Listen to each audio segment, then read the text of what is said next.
on this Public Safety Committee meeting at 6:31. Present we have Councilor or President McGee, Councilor Givner, Councilor Bartley, and the Chair of Parks and Rec, Jose Bayron.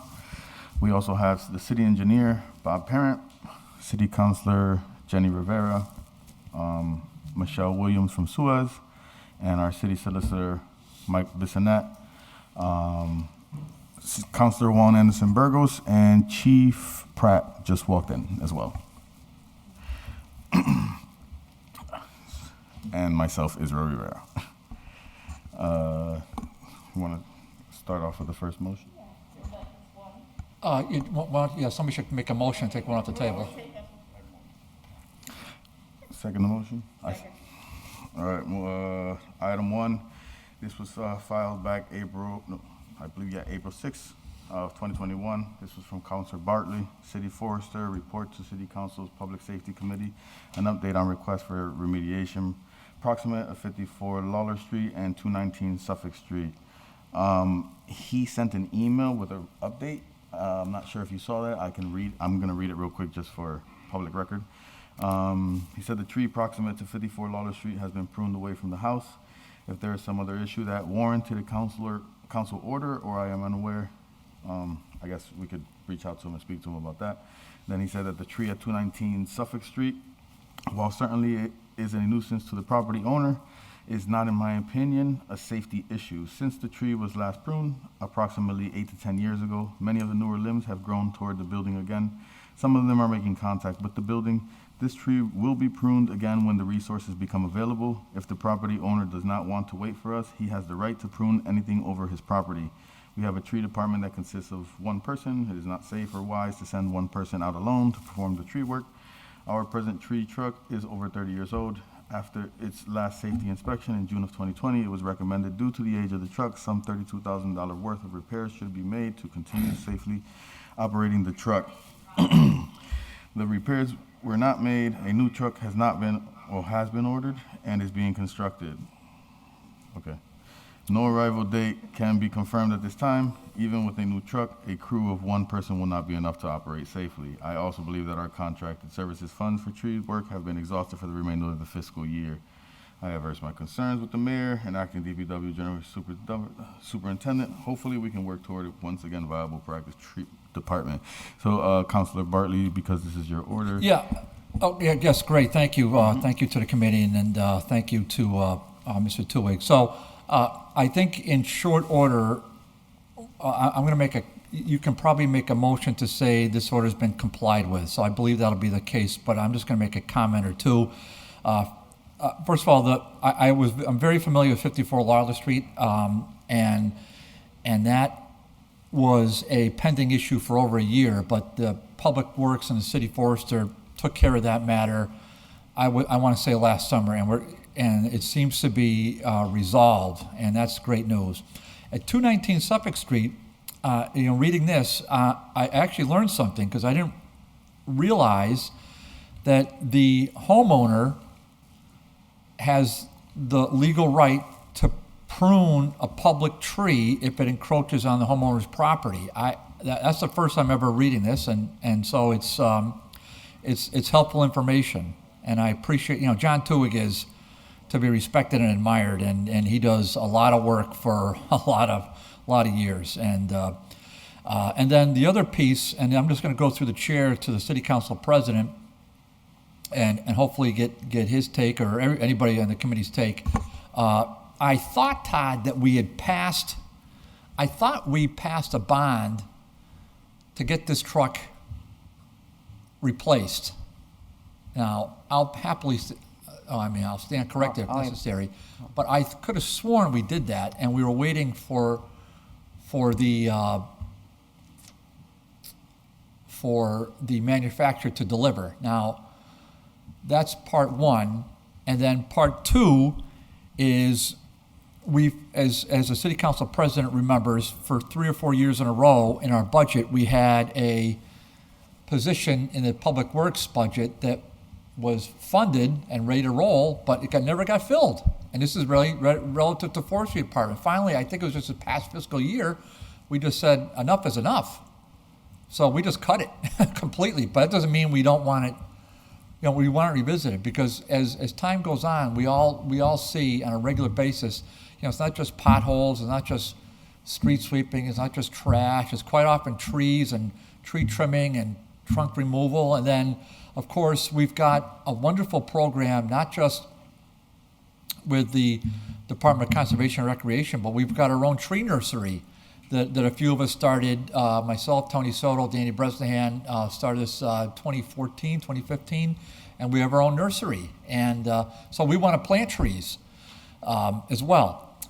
So I think, that's just for informational purposes. I mean, if the council president has his recollection's a lot better than mine relative to the condition of that truck, 32,000 worth of repairs, that's tough. And, why aren't we thinking about updating it? And I could have sworn we did.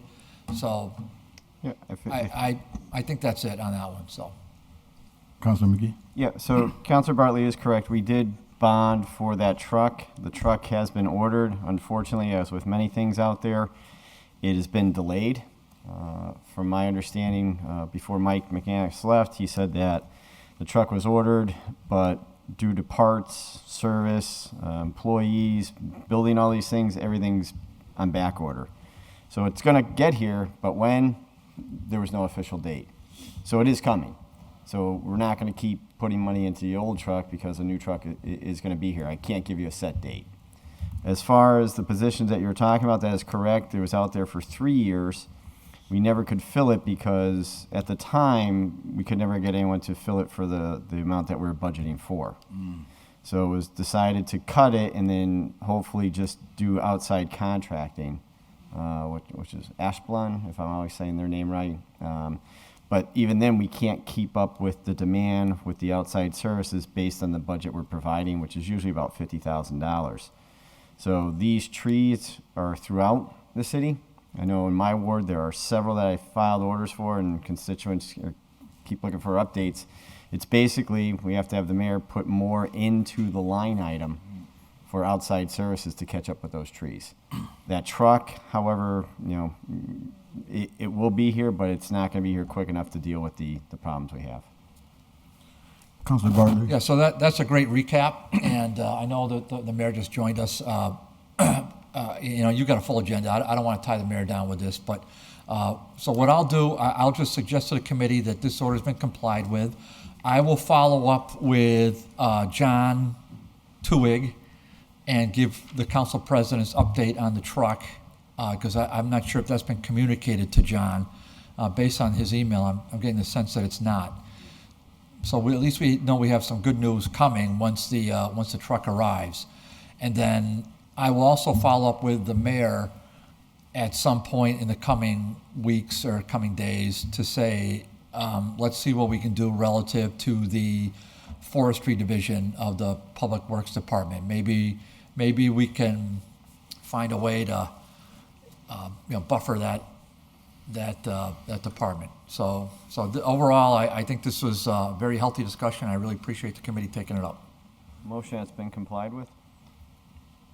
Second. Motion complied with. Motion to take up item 2. Just do all those in favor. Oh, all those in favor? Aye. All those opposed? All those opposed? 3-0. 3-0. Motion, I guess, Motion Item. to take up item 2. yep. Wait, are we doing that, or are we gonna Go to, make a motion, go out of order to item 9. second that motion? All those in favor? All those in favor? All opposed? All those opposed? Item 9 is file ordered by Councilor Bartley and Puello, who I want to recognize is present also online. And as Councilor Bartley mentioned, the mayor just walked in. Mayor Garcia also walked in. So the city engineer reviewed the signaling at Maple Street and South Street Parental Drive intersection. Multiple accidents and near accidents have occurred there over the years as motorists from Maple Street turn left against oncoming traffic on South Street heading downtown, in parentheses. The intersection is proximate to the former Donut and the Fitzpatrick Ice Rink, referred to public safety with copy to the city engineer. So, Councilor Bartley or Puello, whichever one would like to elaborate. Go ahead. Councilor Bartley. Yeah, thank you. Again, thank you to the committee, and thanks, everybody, for letting me take this out of order. We're looking at maybe a 3 or 4 minute discussion here. So I've, per the city engineer's email that I think several of us received earlier this week, we just want to have just kind of a general discussion regarding that intersection. And it's great that the chief of police is here right now and the mayor is here. Just stepping back, we're grateful that Mass DOT is going to revamp High and Maple Streets. That's something we've been hearing about since right around 2015. And it looks like it's finally going to happen in the coming year and a half, to replace all the signaling up and down those 2 thoroughfares. What is not being replaced, however, is this particular intersection. And if I hope that most of us are familiar with it, but it's a hazard that has happened, and it's a hazard that so many near accidents that I've witnessed one just happened live right in front of me. I just happened to be there, and it was pretty horrific.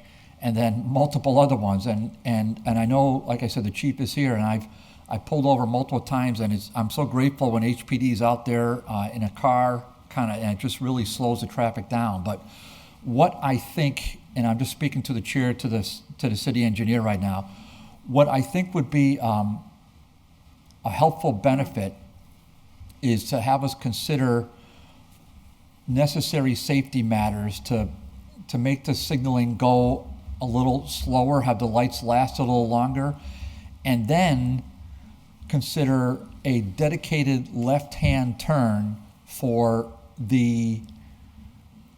I guess what you consider southbound traffic on Maple Street coming up towards, back towards Northampton. But as they take the left, now this is all within the gambit of the 391 interchange. As you take the left heading back down South Street towards Main Street by the whole donut, I hope everybody's familiar with this, but maybe I'm confusing everybody. But there's oncoming traffic heading on South Street towards the downtown that is, as the chair knows, and I think as others know, it is a speed zone. And when people just turn left without a dedicated turn signal, it is a potential for a hazard. Furthermore, as I've said to prior mayors over the years, and I'm so grateful the student chair that the new mayor is here now, there is great potential to improve that whole area in terms of not just crosswalks, but sidewalks. I can't tell you how many times I have seen mothers with pushing baby carts walking in the road because they don't have an alternative, coming from South Street, heading to the South Street Shopping Plaza Save-A-Lot, where I go in there on a regular basis, my weekly basis myself, and I see it so often that they're walking in the roadbed because we don't have a safe sidewalk. Mm-hmm. Now, way back in the day, that area prior to 391, that area was a auto dealership. That was Marcotte was in that area, and it's always been a commercial zone. But when that came out, when 391 came in the 80s, the sidewalk that's there was left to crumble, and it basically is crumbling right now. And that area is absolutely, well, I shouldn't say that.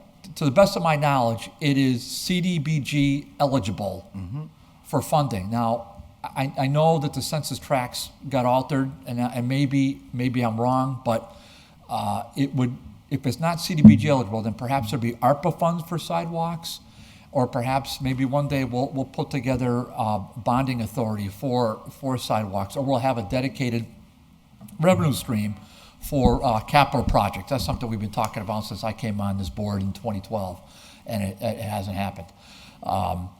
So it's just, and I love the fact that Bob's here, and I know Bob's taking notes, and and we can go offline and do it. We don't have to hammer everything out, right this second. But I want to lay it all out for many councilors who aren't familiar, for the mayor who's maybe not as familiar on this because he's, just got many other things on his plate, and for the public, and to have a discussion here, if it makes sense. And again, I think we can probably report this out tonight as complied with, but because ultimately it's got to do what we've got to get money to do this. If it makes sense for the committee, and it makes sense for the city engineer, unless let's say a follow-up question. If the engineer wants to table in committee, then I'll defer to the engineer. But ultimately, to accomplish this, as I said when my opening comments, Mass DOT, and I've spoken to them about this, they're just fixed in concrete that this is not eligible. Now, maybe somebody else can change their mind, but Bartley couldn't. But again, we're grateful to Mass DOT for High Street and for Maple Street. Very grateful, all the way from 391 all the way to the end to Lyman and back to Resnick Boulevard. We're very grateful for that. But this area right here is kind of a sore thumb sticking out, if for lack of a better metaphor. So I hope that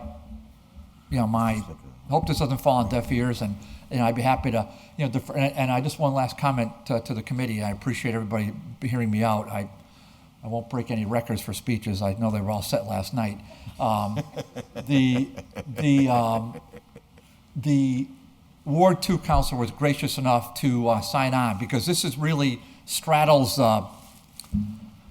boundary line between 3 and Ward 2. Mm-hmm. And so I always try to, part of it's in Ward 2, part of it's in Ward 3, and we'll kind of gets what's going on. I mean, you all drive there, so, or walk there, or whatever it is, or ride your bike. I've done all the above, and it's just, so I'll defer to Will or anybody else, but I really appreciate everybody's hearing me So, out. Councilor Bartley, for clarification, that's the little makeshift island space, right? That is supposed to be an island, but there's nothing there when you're coming down Fitzpatrick Rink, right? Going down.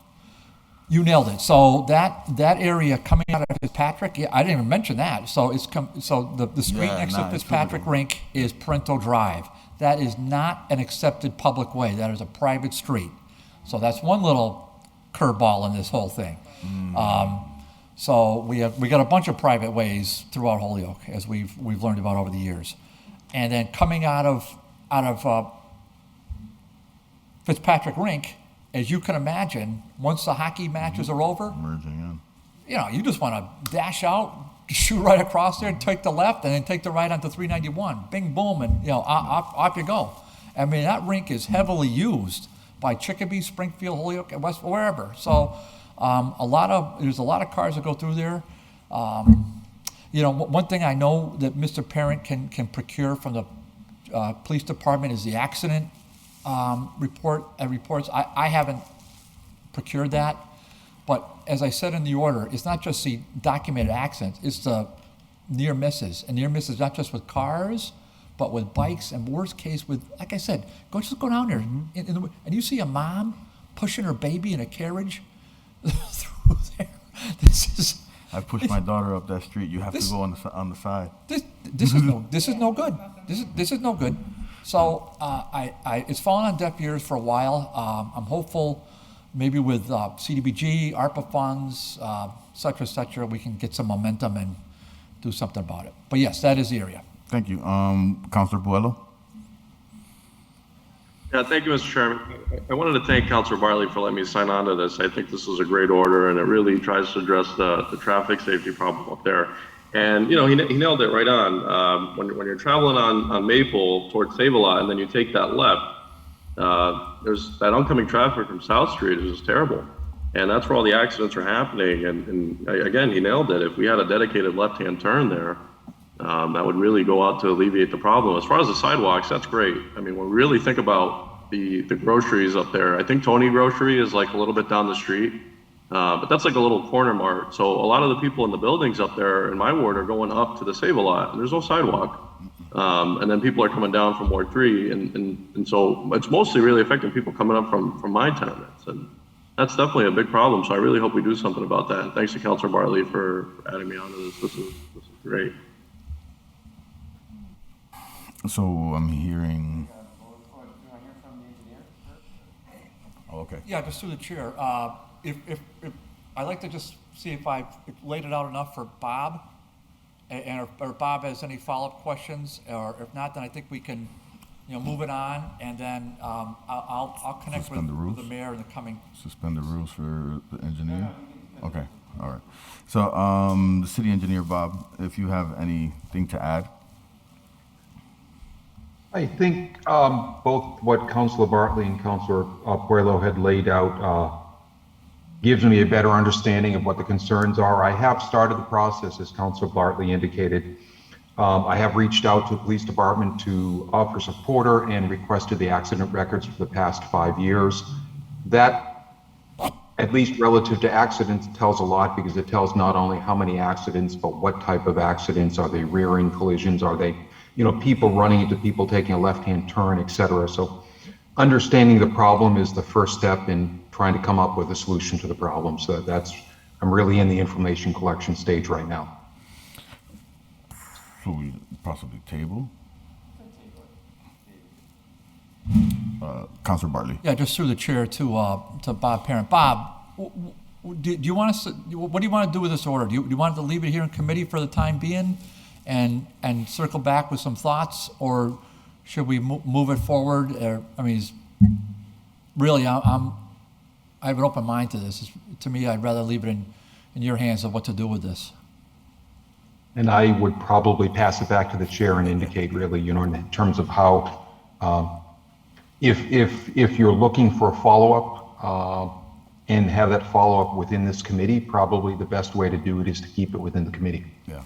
Because that's the mechanism by which it would be brought back to the committee. So Bob, what do you think? Like, this is February 15th, 16th. So what do you think? 2 months, and maybe, because I just want to have the committee have a feeling for when they can take it up again. If so, 2 or 3 months, or is it hard to say when you might be able to have some feedback?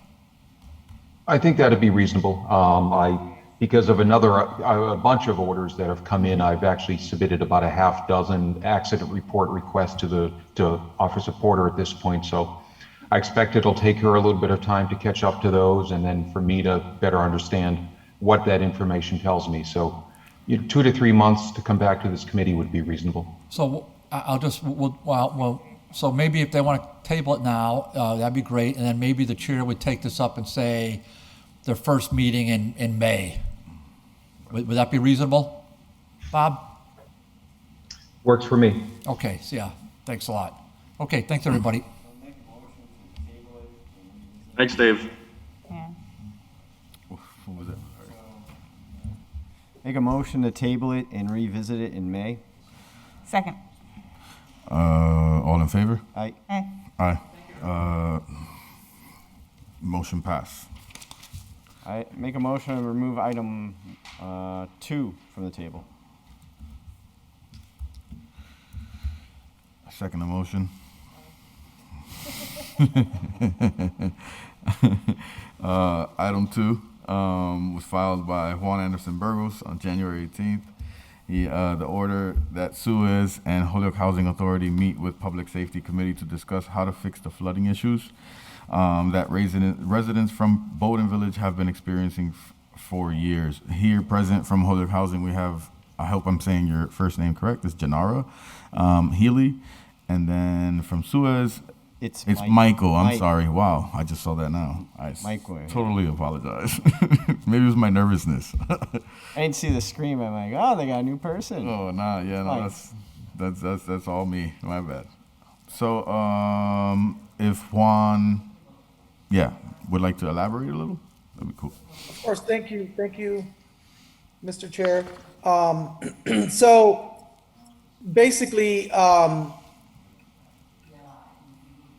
one of my constituents that lives in Beaudoin Village has been having issues for years. Her basement keeps flooding, and when it floods, from what I gather, the pipeline, the pipe is coming from Jarvis and extends through Beaudoin Village, and then it goes out onto Cherry Street. And if I remember correctly, her basement is filling up with feces.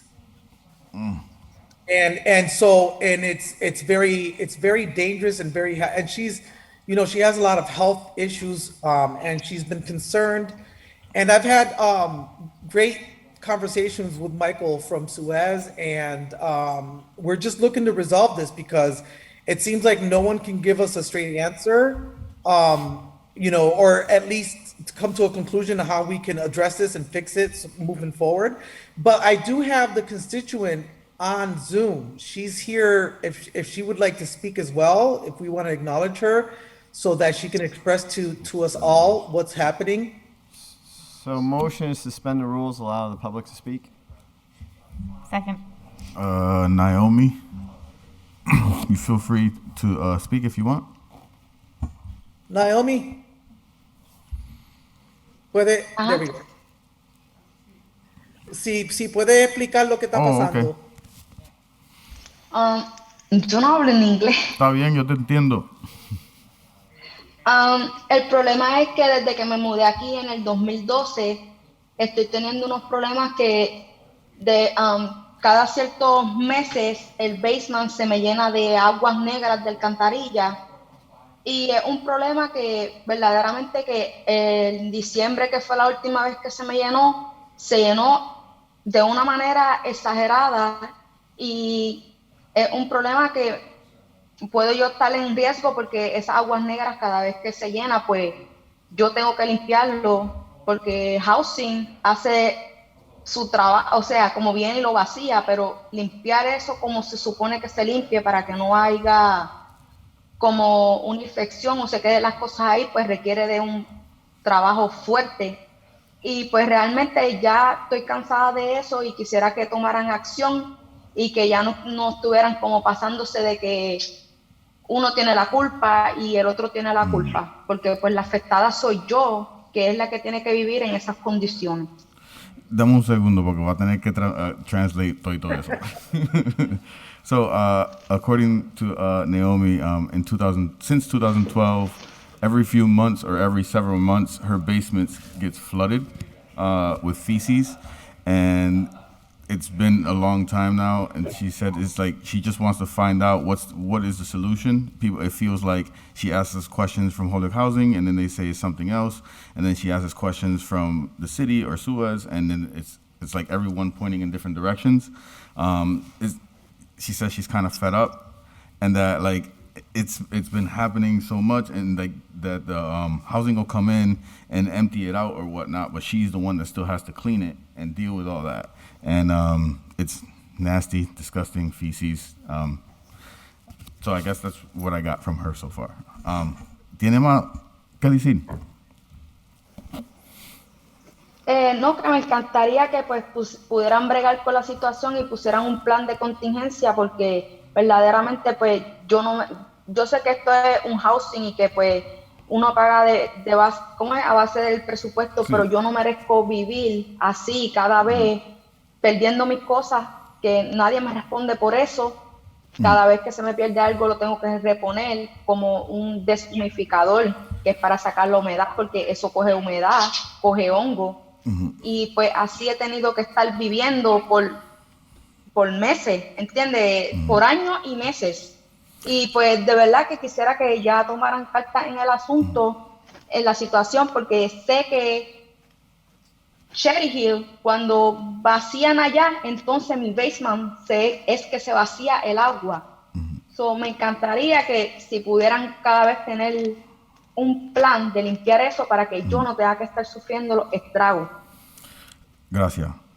So she again, she would like to see if they could come up with a plan, and she mentioned about Cherry Hill being emptied, or I don't understand exactly the context, but something with regards to Cherry Hill being emptied, and when they empty Cherry Hill, that's where it ends up flooding into her basement, and that if there's a way to mitigate it and create a plan moving forward so that she's not constantly losing her equipment or losing her stuff that she has in the basement, she would totally appreciate that. That she understands that she lives in subsidized housing, but she doesn't feel like she has to live in a situation like that because she lives in subsidized housing.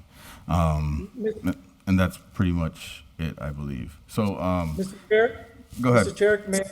So I wanted to elaborate on a few. So it's not that we're trying to point a finger or say it's your fault, this person's fault. What we need to do is understand and put ourselves in the shoes of this constituent, of this person, and the stresses that the mental and physical stresses she's going through, her and her family, her children are going through, and the conditions they're living under. This, again, not pointing fingers. I think that we can figure out what's going on and how to address it. And in the conversations that I had with both Holyoke Housing and Suez, what it seems that when I think there's a catch basin, and correct me if I'm wrong later on, Michael, you can correct me if I'm wrong. I believe there's a catch basin in the Holyoke Housing on the property of Beaudoin Village, and when that catch basin is either cleaned out or addressed, it releases a whole bunch of, I believe, wipes, and all those wipes comes flooding through the Cherry Hill, that extension there, and then it backs everything back up into my constituent's apartment. I think that's almost close to what I recall that happened, but you guys can feel free to elaborate. That's it. Want to go to Suez Yeah, first? Suez first? Yeah. Okay. Michael, and I'm sorry for saying Michelle earlier, bro. Michael Williams? Sorry, there, I was on mute. No, all apologies accepted on the name calling. It's okay. As far as the backup the constituents having in their home, I can't speak on behalf of that. We don't enter the resident's house, but I can speak on the sewer mains related to the area, the grounds there.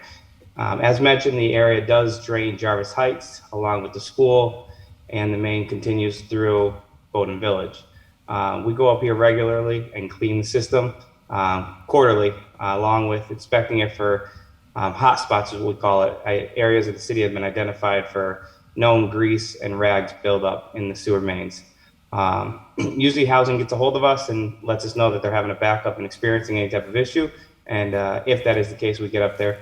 We've been up there over 20 times in the last 10 years or so. So it does happen and does occur. I don't know it happens as often as mentioned. I'm not familiar with those backup records. Sometimes it's the sewer main, sometimes it's the lateral, which is owned by the housing authority. So we have to delineate where the backup is occurring and figure out how to correct this action.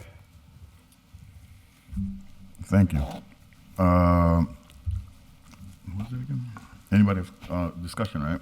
Oh, Housing Authority, want to ask them? Because they might have info. I was gonna do that after, but you're right. Oh. No, you're right. I don't see the. Oh, Janara, there you go. I didn't see your picture. My bad. Oh, no, thanks for having us. I just wanted to pass along, Matt Mainville wasn't able to make it today, so I'm here in his absence while he's dealing with a family issue. Yes, we've been working on this for about the last 10 years in regards to these backups, because we are familiar with getting those laterals, particularly, I believe, that Lower Lyra area done annually, because we are aware of this. And as Michael has said, we still get some, but we thought we had more of it under control, so we will have to revisit this. And as they come up, we continue to work with Suez to see what we can do to better be preventative maintenance so that this doesn't happen to our residents. So that's so we just continue to do every effort so that we don't have these happen, so that we don't have to, but we do go in when they do happen and we do clean them up to the best of our ability to make sure the residents have sanitary housing. Mr. Chair, if I may. Councilor Burgos. So I'm wondering, is through the chair, to housing and Suez.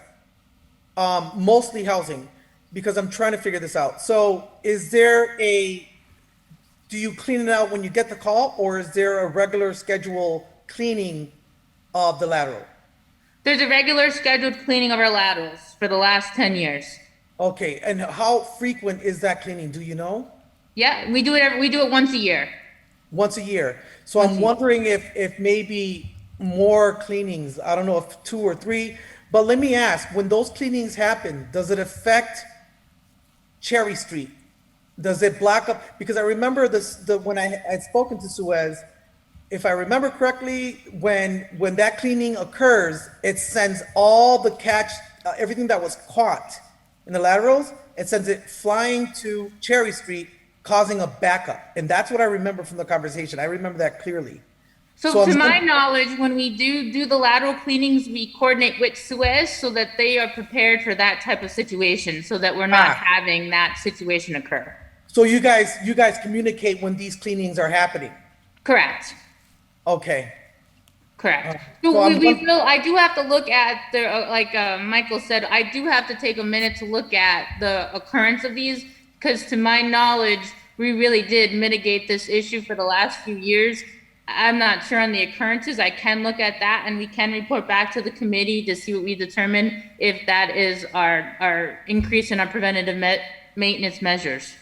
Yeah, I think we need to document each time it happens to this constituents and other constituents in that area, and then work behind, so if it happens every 5-6 months, clean every 4 months. I mean, I'm not here to give you a schedule. I'm here to find solutions. Oh, yes, I totally agree. Yeah, anything that helps both you guys and just everyone. Yeah, believe me, we're not thrilled on cleaning up sewer backups either. Yeah. So it would be great if you do that as well. Yeah, thank you so much. Councilor Givner? Thanks, Mr. Chair. I just have probably a relatively quick question to both Michael and Janira separately, obviously, since you're on Zoom. What I'm hearing here is that there's a constituent that has sewage in her basement regularly, so I'm not really hearing what the solution is to that in the short term. I understand that moving forward, we can come up with methods to better monitor this, but what's the solution to this? Because I personally don't think it's acceptable to have sewage in my basement regularly. Either one of you, please. In regard to the housing authority side, to be honest with you, I have not heard of any wastewaters up until the December one. We thought we pretty much mitigated that problem. Now that we are here, we're definitely going to look at it to see if there's more. But to my knowledge, we with this preventative measures in place and working with Suez, we thought we have totally mitigated the issue. So we're just going to have to continue to take a look at it again. And one follow-up question: when the residents complain about this, where does the complaint go? Does it not come to the housing authority? Oh no, a work order is placed. We monitor this. Depending on the reoccurrence of the calls is when the facilities managers also reaches out to determine if there's another avenue that we can look at to see what is causing the problem. In this case, I haven't seen any or heard of any other sewer backups in the last year, except for this case that happened in December. All right, thank you. For myself, how many residents are impacted when this happens? Typically, I believe it might be the unit of the whole building, which may be all 4, but it depends, I believe, on the depth of the blockage. Okay. If the water might not all come back into all 4 units, it will start in one, and if there's that much going out at once, it will back up. Okay, so this is possibly understanding. affecting 4 different families, not just one family. It possibly correct. All right, Councilor Puello. Thank you, Mr. Chairman. Thank you, Councilor Burgos, for filing this order. This sounds like a serious problem. Thanks, Naomi, for being here. Gracias por estar aquí. Thanks, Councilor Givner and Chairman Rivera, for your questions. They're really good. And I'm going to be honest, like I'm kind of frustrated with the answers. I mean, this is kind of crazy. Like, there's a constituent having wastewater being backed up into their basement, and I think the answers really aren't satisfactory at all. Like, we're hearing, well, we don't know. You know, we'll now that we're here at the committee, we'll find out. I mean, is that what it takes for our housing authority to figure out what's going on with complaints for a constituent to have to come to a public safety hearing to talk about this? Is there a process where we're taking these complaints seriously? So I would hope that moving forward, you know, we're kind of getting the ball rolling on this a little bit sooner, because this is absolutely ridiculous. I wouldn't want my basement flooded with wastewater. I don't think anybody here would. So this is not okay. I'm definitely going to be following this with Councilor Burgos, because this is just absolutely not okay. And again, I'm not hearing a short-term solution to this. I mean, can somebody maybe pay a visit through the chair to Ms. Healy? Can somebody pay a visit to the constituent and maybe figure out what's going on? Because we're kind of getting caught by surprises. I don't think the constituent's making this up. You know, we're kind of hearing, oh, well, we're not sure if there's wastewater coming. Can we pay a visit and maybe figure it out for sure and kind of get them more concrete? Ms. Healy? Sorry, it was my Zoom was going in and out. Yeah, we're definitely check in with the resident as well, but we have been aware of wastewater backups, and we put in preventative measures in place so that these weren't happening. It has been under control for a number of times, and we have responded to them. I'm not exactly sure where our preventive measures are in place so that we try not to have these happen. If we have these blockages, it also depends on how often those lines are being cleared with the city. So we have to, I get what you're saying in regards to the response and what we're doing. I will definitely reach out to the resident and see how often, in terms has this happened, that maybe she hasn't reported it to us to clean up or anything. Yeah, please do, because it sounds like these preventative measures aren't working. You know, please follow up. Thank you. Councilor McGivern? Thank you, Mr. Chair. And if I could through you to the Housing Authority. Janara, do you know if the building has I believe it's called a backflow check valve? There is backflow preventers in the building, yes. And is there a reason why they would not be stopping the backflow? Not to my knowledge, as they get inspected annually. Because that doesn't make sense. Unless there's something else that's far bigger than just the, annual, semi-annual maintenance.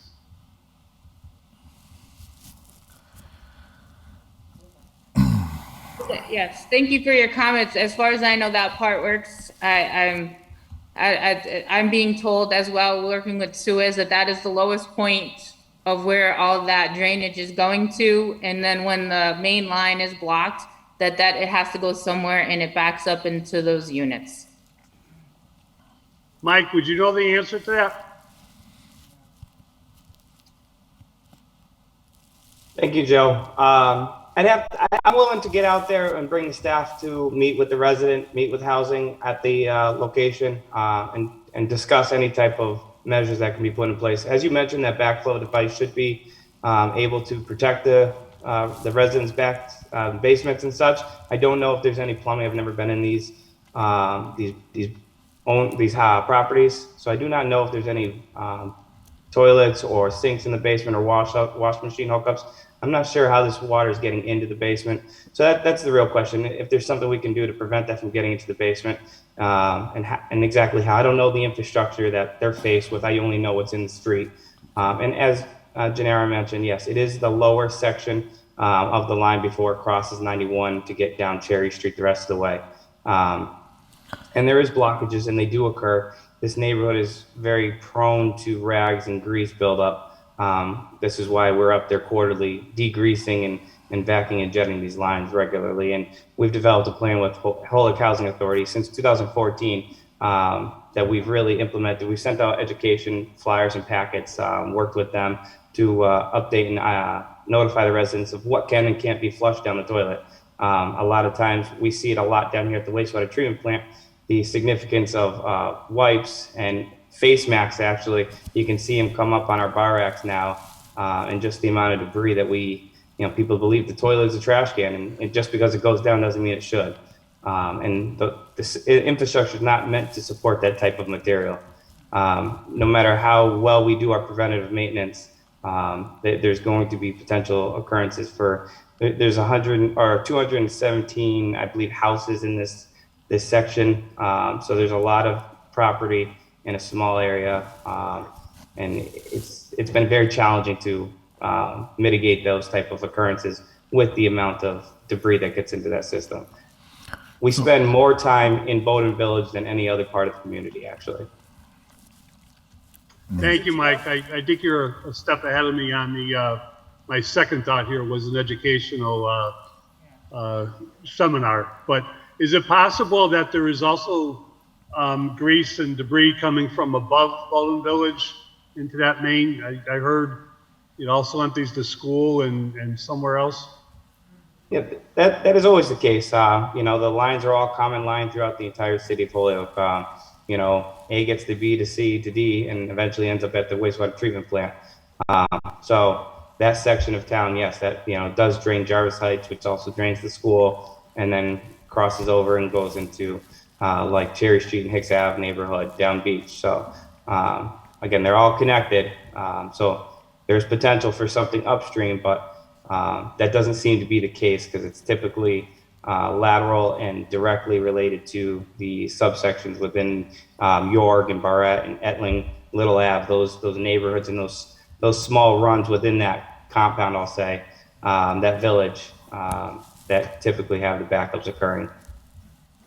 And I know you accepted the apology of the chair for your name and mispronunciation. I lived on Barrett Avenue. It's not Barrett. ¿Puedo hablar? Thank you. And I think the solution is part of the solution is the backflow, but also part of the solution is if we could get as many people as possible to not use their sink or their toilets for grease and other debris, because I know if I attempt to put any grease down our disposal, Jenny is all over me. But Rightly thank you. So, if I guess, would it be okay for Michael and Janara, Suez and Holyoke Housing, that if we possibly tabled it for 60 days so you guys could do some sort of research or planning to see what next steps could be, so that we can actually try to give some information with regards to what the plan would be? Or, unless you guys are going to do that for Naomi and the other 3 residents. So to me, I'm not, so this is Naomi's the one that's bringing it up, but there's 3 other residents that are affected by this too as well. So it's like, if you guys are going to visit Naomi, please take the time to visit the other 3 residents too as well, to make sure that they're being heard as well too, because this may impact them too. I'm just wondering if it's okay with you guys, if we could table it possibly for 60 days and then bring the conversation back up and see what other solutions you guys have come up with, or any data that you guys could bring forward that can help some of the counselors feel a little better with some of the answers that are coming out. Because I understand, although I understand the issue that's happening up there, because Beaudoin Village floods a lot. Even the little park next to it floods. So I totally get it, but at the same time, I'm in agreement with some of the counselors with regards to some of the answers to the solutions to the problem right now, where I feel like there has to be a little bit more, something more wholesome, I guess, for the resident to feel like because if not, they would not be calling Juan, right, and reaching out to Juan to try to mitigate the issue. If they felt like they were being served and helped, they wouldn't reach out to us. So if Chair? Yes. Sorry, I don't mean to interrupt. Through the chair to Naomi, she wanted to speak on it further. But I will tell you, when she first reached out to me and she sent me these pictures, which were to me horrifying, she said, I said, how long has this been happening? And she said, years. And it was the first time. Now, I've been a city councilor at this point 4 years now. And I asked her why she didn't tell me sooner. She said she didn't want to bother anyone. Can you imagine that? I'm sorry. That's not the way I roll. If I'm paying rent, I need this addressed immediately for the safety of myself and my family. But she did want to say, so that we can put this on record, she did say that it was happening frequently. I just want to get that number so that Holyoke Housing in Suez has that number on them, and they could be prepared on maybe finding a way to address the issue. So Naomi, can we take Naomi off the mic, off mute? Naomi, Sí. te voy a preguntar, ¿cuántas veces en un año, cuántas veces esto te pasa a ti? Dos. Dos veces al año. Sí. La otra vez me pasó corridamente noviembre y diciembre, pero eso fue este año, no, el pasado. So the previous year, it happened back to back, November and then December, but it frequently happens twice a year. So if that gives you guys any information that you guys can work off of, maybe we can look at that data and figure out and start getting more data. Like, we need to start documenting, or you guys should start documenting. And again, I'm not telling you what to do, so forgive me. What I'm saying is, maybe if you document it, you can figure out what's happening. But yeah, that's it. I'm going to motion the table and follow up in 60 days. All right, Second. second. Motion, everybody in favor? Aye. Aye. What's the other one? I forgot what the other one was. Which one? Oh, anyone opposed? Oh, I missed Excuse what you me. said. Naomi? Naomi? Quería añadir que no tan solo se trata de las cosas que pierdo, sino que realmente yo lo hago porque de verdad pues yo lo limpio y no me pesa porque a mí me gusta limpiar, pero yo tengo condiciones de salud que se supone que yo no esté bregando con eso, y otra, no es tan solo limpiarlo, es que nos tenemos que quedar sin agua caliente, sin heater, porque se llena tanto y tanto que hasta la secadora hace un cortocircuito, como tienen que apagar los breakers, la boila automáticamente se apaga, y también tenemos que vivir con la peste hasta que, pues, ¿sabes? Estamos encerrados, estamos en invierno, no se puede abrir una ventana, pues tenemos que vivir con la peste hasta que se le vaya la peste. Que tú sabes que no es tan solo eso. Entonces eso a mí, realmente, a veces yo cuando estoy durmiendo, yo siento como si el basement se está llenando de agua, porque ya es tan constante que tengo miedo que algo malo pase. Está bien. Gracias. And I'm Y sorry. lo otro es que, como yo le digo a Housing, no es que me muden, porque si a mí me mudan, van a mudar a alguien más, y ese alguien más va a pasar lo mismo que estoy pasando Sí, yo. te entiendo ahí, sí. Eso es que el otro que quería agregar, y agradezco que de verdad pues puedan hacer algo Gracias. a ustedes. Juan, you want to translate that? Juan. Oops, sorry. I didn't catch all of it because I was writing down my notes. I'm so sorry. I'm just writing down my notes. I didn't catch what she said. So I could summarize. So for her, it's causing more of a stress where, like, sometimes when she, I think from what I understood, is that sometimes when she's sleeping, she's super concerned because she feels like that it could be flooding the basement, and it's more of a stress because they have to go down there sometimes and make sure that they shut the breakers off, and sometimes they don't have hot water and there's no heat. With regards when that happens because of having to shut the breakers off, so it's causing way more stress on her with regards to living there, and moving her out of the apartment is not a solution, because if they move her, the next person that comes in will have to deal with that problem as well. So that's just something that she kind of wanted to bring up, I guess. So we motioned to table Motion for to table with come back in 60 days. second. All in favor? Aye. Anyone opposed? Motion to table for 60 days, pass, 3-0. Take up item 3 from the table. Second. All in favor? Right? Aye. Anyone opposed?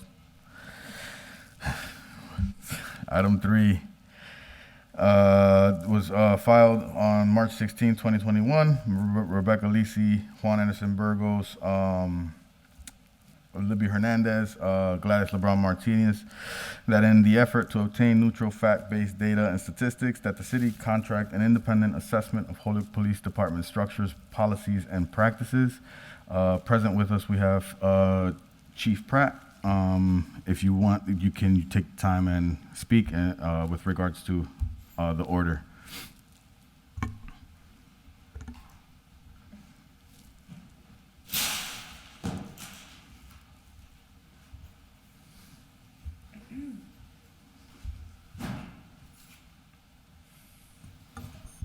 So in regards to this order, I did come to a meeting in August, and it was sort of early on in my tenure, and it was brought up about the audit. I know there was some discussion. My take on it at that time was that the police reform bill had just recently passed, and a lot of the police reform was handling a lot of policies, procedures, and changes within the department already.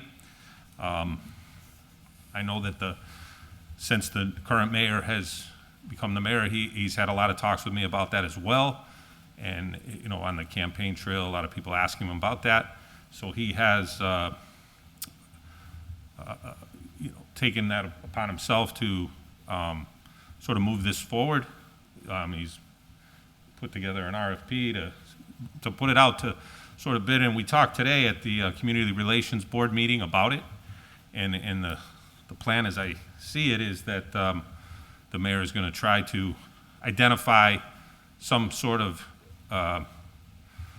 agency that can perform this properly, then figure out if it's feasible, especially economically, bring it forward, and then try to, I don't want to put words in the mayor's mouth, but you know, basically that is the plan. Identify an agency to do this assessment, and then see if it's feasible to do so, and then bring it forward for funding and to see if we can move forward. I think if I hit it right, Mayor? Mayor Garcia. Yeah, no, thank you, Chief. Yeah, so the last couple of weeks, our Chief Procurement Officer and I have been working together with drafting an RFP. The goal specifically, counselors, is to solicit proposals from qualified consultants that have the skill to perform a robust audit analysis. What I want to do is solicit proposals so that we could understand what the scope and the cost is going to be, and at that point, I develop some sort of funding plan or strategy in which I'll bring forward to the council for you to review and decide, you know, what options we can move forward with as far as funding is concerned to do that level of analysis. I did present the draft RFP to our Community Relations Advisory Committee. You know, I gave them a brief overview. They're taking it home. They're going to read it, offer some input. But that's the plan here. I hope to, you know, once we implement this, that we have a tangible document we can review and understand what is it the police department is doing well, where are the potential gaps that we can pivot and be better. I'm hoping that this will offer us decision makers, me and the city council, an opportunity to understand. For all we know, the report can come back and say that we're 100% perfect. Or they can come back and we might get some surprises. I think that it's a very healthy process. It's not at all to say that there are issues or that there are things to, you know, anything illegal going on in the police department, but instead, you know, we are taking similar measures in review with other services going on in the city of Holyoke as well. This is no different than what we're doing with, for example, in the area of parking management, our Suez contracts. We're also going to be looking at our trash management, things of that nature. So it's that's where we are with that, and very much looking forward to bring something to the council so that we can build consensus and move forward with a strategy. Thank you, Mayor. So, under discussion, I guess, if anybody else have any questions? Anderson-Burgos have anything? His order? Yep, thank you. No. I heard my name. My bad. My bad. Go ahead, Juan. Thank you, Mr. Chair. Yeah, so, there was a lot of great discussion when Dr. Nicole Hendricks appeared in front of the City Council and Chief Pratt. This was great work on both parts. So I did reach out to our former City Councilor at Large, Rebecca LISI, and other councilors, and what they wanted to see was just to see it pass and then send it to the mayor, and it seems like the work is already being done. So basically, all this requires is a pass and send it to the mayor. That was the report. Thank you, Juan. Quickly, I want to recognize John Rivera soon, because I think he's on the Community Relations Board. But before, just on a quick clarification, because I also spoke to former Councilor LISI, and she kind of pointed out to me that there's a difference between an independent audit and an independent assessment. And the audit is more of a financial approach, whereas the assessment kind of takes a two-pronged approach, where it kind of looks at the finances, but at the same time, with the structure and the policies and the practices within the department, whether or not the structuring of employees is effective and efficient, if actually the $13.5 million that we budget for the police is actually producing the outcome that we're looking for with regards to how much money we put into it, versus just an audit of all the finances of how they're being managed. So to me, there's like a little bit of a difference. Mayor Garcia? Yeah, I don't disagree at all. This is why this is not solely an audit in finances. We're looking at it's a performance overview. So yeah, the finances, the structure, the policies, procedures, the most recent example that I could find, if you just simply Google search police audits in Massachusetts, there are a few communities that have gone through this process. Methuen is the most recent one, and I did speak electronically briefly with the mayor over there, just understanding what they went through. They shared their RFP with me. I took that scope, which is pretty robust to the point of what you're talking about, Councilor Rivera. So we do want to take that approach, is to understand all angles and not just necessarily how finances are being managed. Thank you, Mayor Garcia. Suspend the rules to have John Rivera speak, or he just gets to speak? Because we already suspended the rules to allow the public to speak. Okay. So. John? Good evening, City Council, and good evening, Chair. I just want to speak on the behalf of the Community Police Relations Board. We have so far seen acts of transparency within the police department. One thing that I will say is currently we're working on, and this is true towards the audit that's being presented, is the audit of finances. I think that's the one transparency item that necessitates and is necessitated here. Other than that, we convene every month or so and have productive discussions as to how we can increase transparency. One of the concerns of constituents, Terry Murphy did a good job of collecting, I would say, constituents from different wards, which has been very productive. What are the concerns of places like Ward 7, Ward 1, Ward 2, Ward 3, et cetera, et cetera.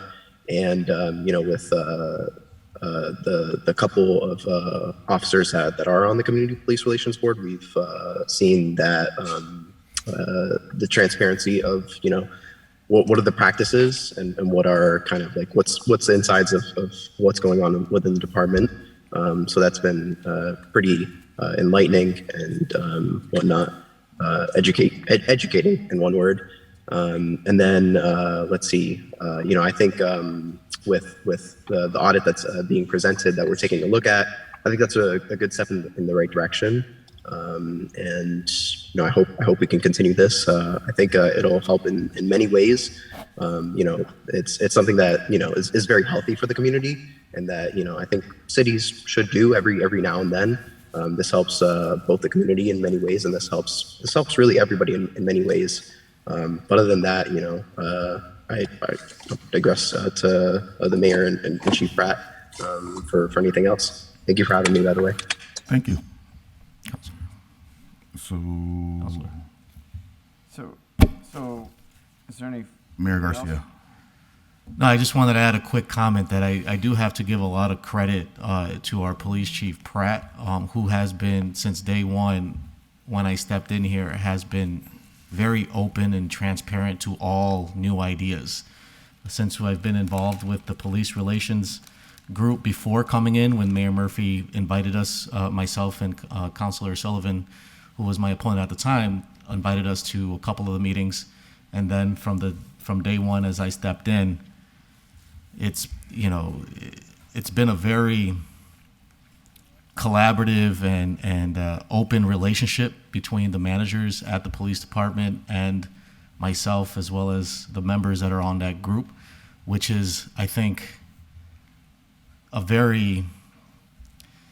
it makes it a little easier in the process when you're trying to undergo such an audit. I think, you hear stories in other communities. You mention audit, things get very contentious. It's hard to look past the rhetoric and keep people focused and together through such a process. But the chief has been, and the management team has been very open, transparent, collaborative, brings forward information and any new ideas we have, like, for example, making the promotional interviews public. Again, no red flags, no anything. It's very great to have a department head at that level be so open arms through any of these processes. So just wanted to give some credit there. Thank you. Chief Pratt. Thank you, Mayor, for those kind words.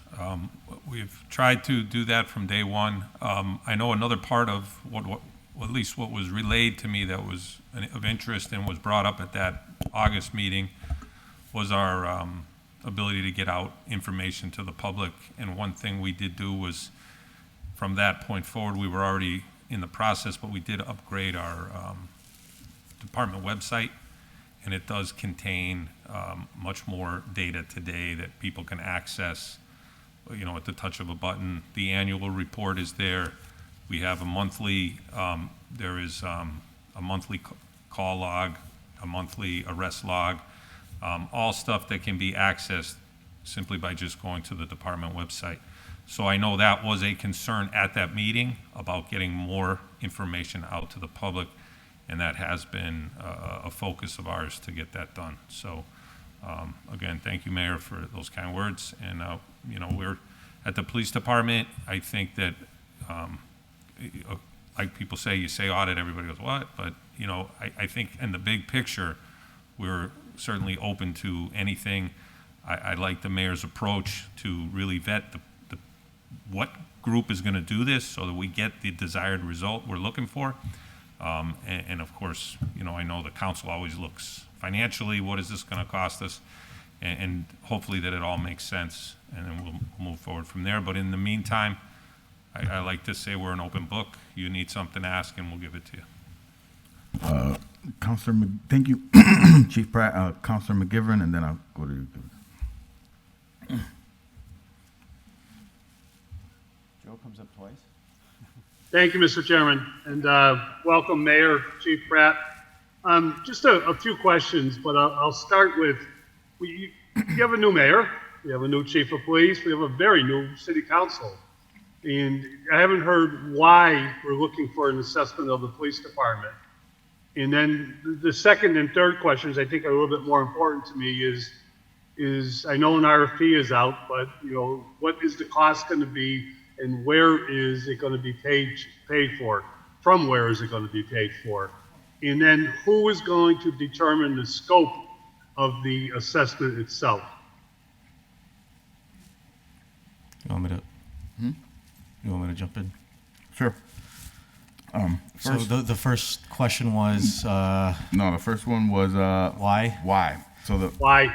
Yep. Yeah, Counselor. I can tell you why I put it on first, and then I can tell you why I think it makes sense, right? So why I put it on is because first I'm cleaning out the jacket. That's the first piece, right? And then the other piece is it kind of makes sense to have an assessment for me, right? Is to see if the outcomes of where we're investing our money is actually giving us what we're looking for, right? Are we getting the product that we're paying for, more or less? So when you do an assessment of the type that they're doing with the structures and policies and practice, and they're looking at where your money is going in, are you getting the best bang for your buck on how your department is structured? I don't think there's anything wrong with that, to be honest, and I think that might actually be beneficial to find out how more effective and efficient we can run the departments without actually having to spend more cash. That's just a thing to me.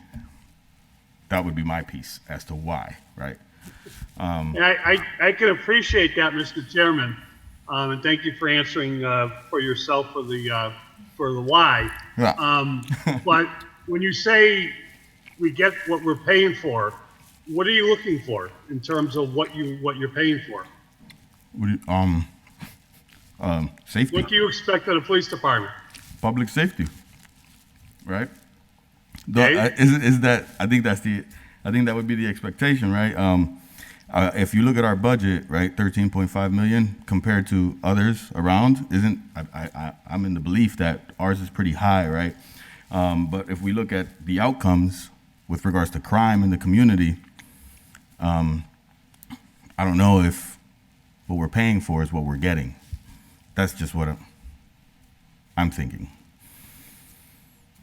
I think they do a pretty good job of arresting people who commit crimes. No. So arresting people is not what I'm saying. I'm saying, are we lowering the crime rate? Is that the outcome? Is that the goal, right? To lower the I crime think you rate? might want to look at the court. You might want to look at the court system too. All right. We're splitting hairs now. Anyways, thank you. That's But fine. my more important questions are: what's it gonna cost, or when we determine what's it gonna cost, how are we gonna pay for it, and who's gonna determine the scope of the agency that's gonna do the assessment? I think those questions are for the mayor.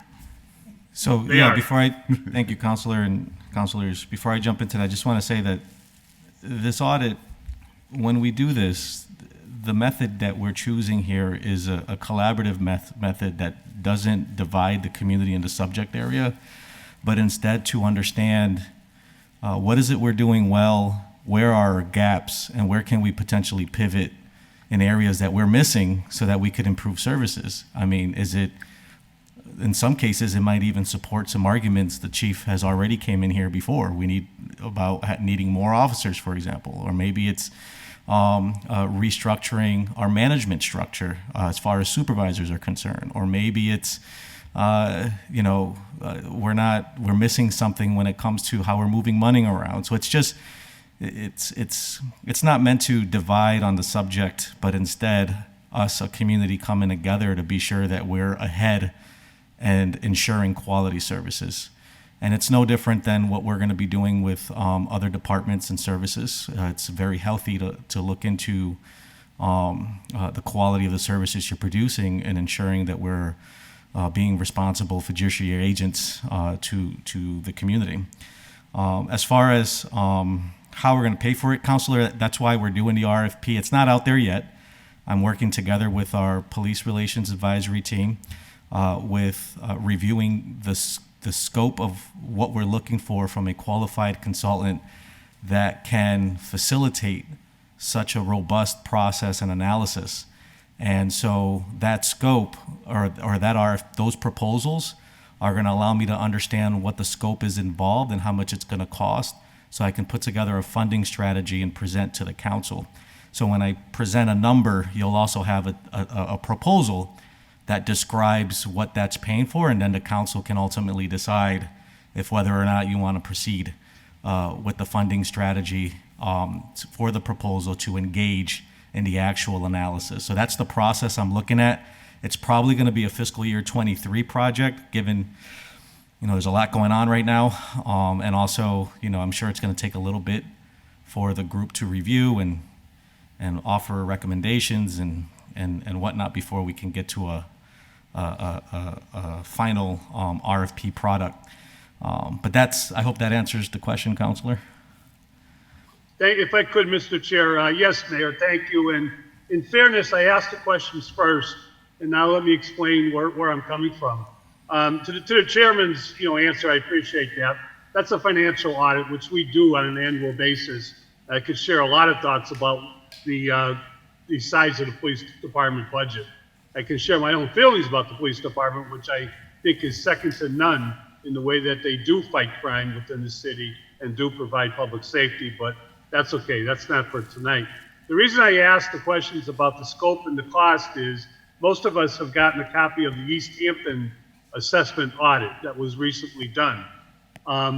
It's fine, it's good reading, but for the cost of that assessment and audit in East Hampton, when all was said and done, if I was East Hampton, I would have taken that money and paved Union Street because they got a lot of potholes on one of their main thoroughways. And I just appreciate, Mayor, what you're saying, but you have to kind of define the scope to get an RFP that tells you what it's going to cost. But if the scope is designed to be more specific and target something, I'd like to know about it before I vote on the dollars. But I appreciate your transparency, and I thank you, Mr. Chair, for allowing me to ask the questions. Thank you, Councilor McGivern. Councilor Burgos, Anderson-Burgos? Oh, my bad. Oh, wait, Juan. I forgot. That segment went on so long that I forgot about cocaine. Councilor Givner. You're saying she got your candy. Thanks, Mr. No, she brought me Chair. candy. No fighting, no fighting. Thanks, Mr. Chair.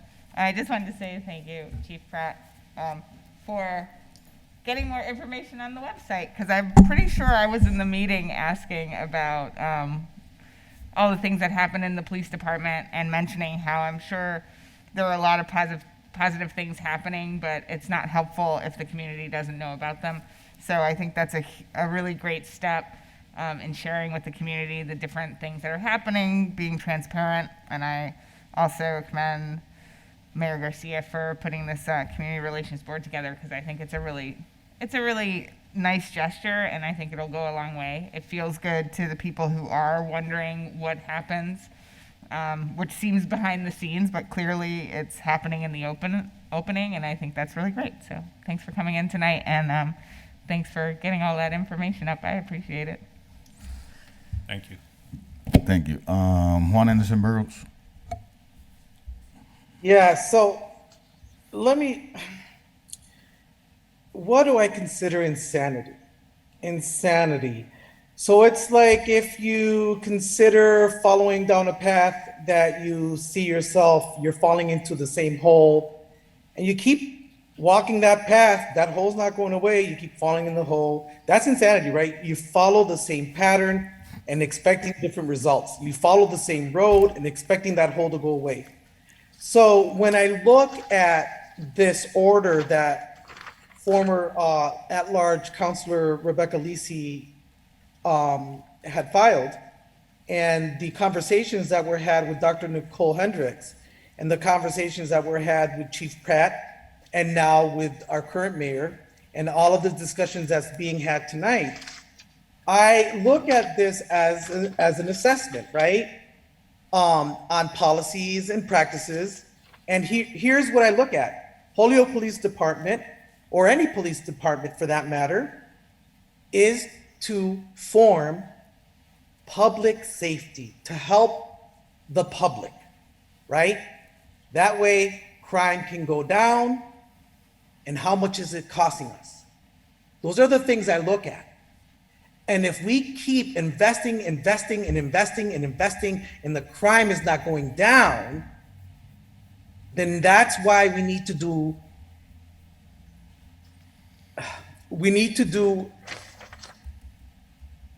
something, because it's not working. The assessment has to happen. We have to figure out How can this cost us less? Because the crime is still going up. So is it something else that we need to be looking at?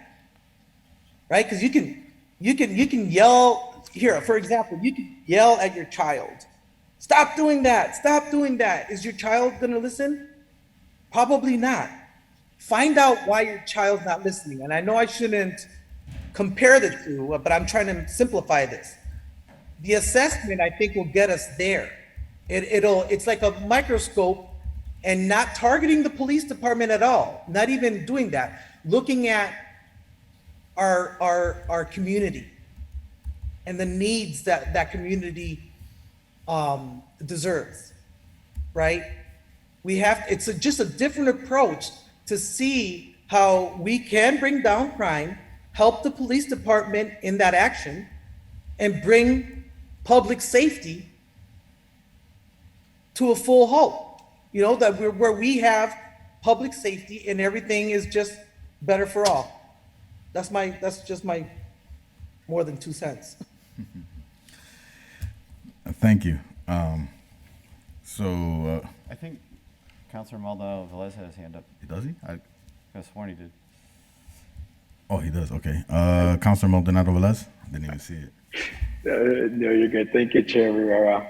I just wanted to get on and just say I'm fully in support of this assessment. When I think of public safety, we're tasking the police department with our public safety issues, and I think it's important. Public safety is not just crime; it's dealing with the opioid crisis, dealing with the mental health crisis, dealing with a lot of other things that don't necessarily have to be dealt with someone showing up with a gun. So, when I think of this assessment, I really hoping to get out of it is if we believe there's really bad, horrible people that we need to, send people with guns after, then that's one thing.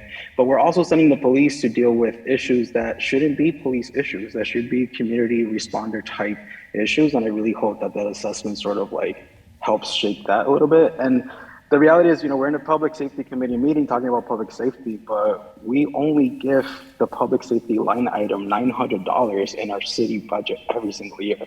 And the police department is technically our second most highly funded department in our city. So I don't know when the last assessment is. I know every year the auditor does a financial audit with everything, but I think it is time that we assess our police department, because our department hasn't been immune from a lot of the issues that have been brought up nationally. We're part of this ravaging of the war on drugs on our BIPOC community and everything. So I think it's time that we do this assessment. I think it's being asked of us because we want to make sure, it's interesting in our city because we have this call for safety, which doesn't necessarily mean police, someone with a gun, but also at the same time, we can't imagine a Holyoke without police, particularly in the downtown area, because they're so well funded. So I think this is just an assessment that needs to happen for our city to make sure that we are providing actual public safety, not just an individual with a gun to punish whatever issue that shouldn't be a police issue to begin with. And I think based on conversations with people from the community relations board, I think some of the police agree, there are some things that they don't necessarily have to be dealing with, that it should be dealt with differently. And that we need to start thinking of what are those alternative ways to deal with some of our city's issues. You can't drive out poverty with a gun. That's not how it'll ever work. So thank you, Mr. Chair. Thank you, Councilor Maldonado Velez. So I think a motion is complied with and send the order to the mayor. Motion that is complied with and send order to the mayor. I hear a second. Second. All in favor? Aye. Any opposed? None opposed. So we passed 3-0. I'll take up item 4 off the table because the chief is here and it asked the police for some information. So I mean, if the police could if the chief could give us some background, sure. But so I spoke to the DPW director this morning, and she had asked for it to be tabled so that Okay, all right. Yeah. He was here. I didn't want to go to something else while he's sitting there, so that's why. Was that the parking stuff? Yep, the Dunkin Donuts parking. Yeah, that's kind of really more. Yeah, exactly. So we'll wait for, we'll How about table. we take up item 4 off the table? Okay.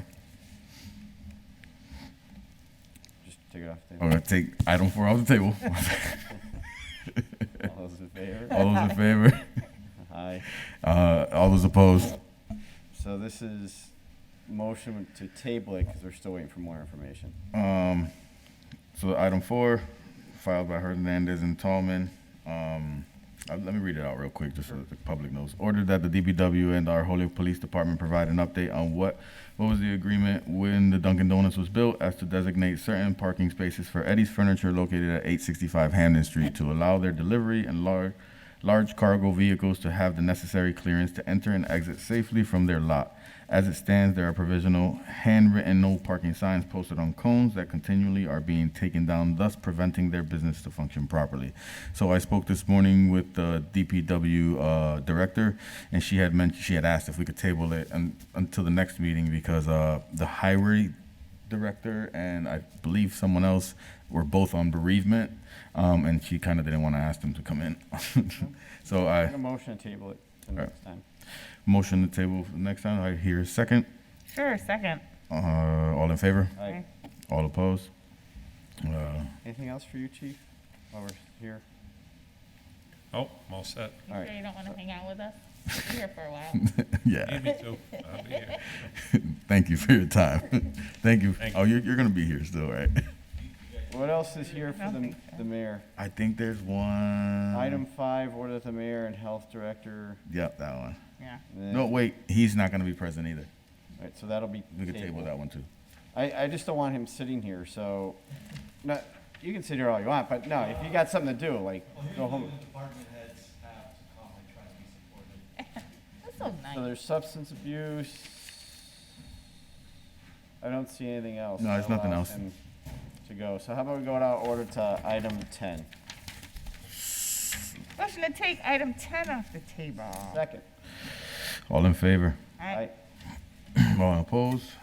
Nay. Item 10.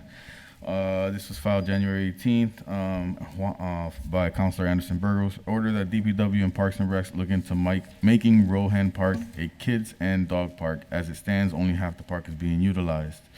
Present with us, we have Jose Bayron, the chair of Parks and Recs, but I will allow for Councilor Burgos to Anderson-Burgos to elaborate on the order he filed.